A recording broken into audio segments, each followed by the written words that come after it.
እስቲ ዛሬ በአፋን ኦሮሞ ደርሰዋል ማለት ገሄር ወይም ደግሞ ገኤር ማለት እንችላለን። ሁለተኛ የቁርስ ሰዓት ደርሷል።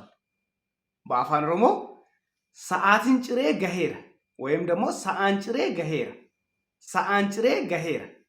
ሶስተኛ የምሳ ሰዓት ደርሷል።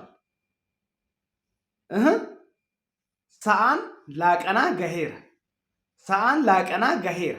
አራተኛ የእራት ሰዓት ደርሷል።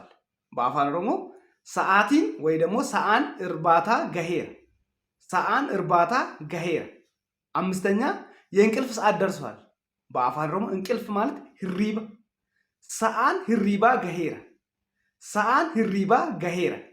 ስድስተኛ የእረፍት ሰዓት ደርሷል። በአፋን ኦሮሞ እረፍት ማለት ቦቆና፣ ሰዓን ቦቆና ገሄር፣ ሰዓን ቦቆና ገሄር። ሰባተኛና የመጨረሻ ኮመንት ላይ የምታሳውቁኝ የትምህርት ሰዓት ደርሷል ማለት በአፋን ኦሮሞ ኮመንት ላይ አሳውቁኝ።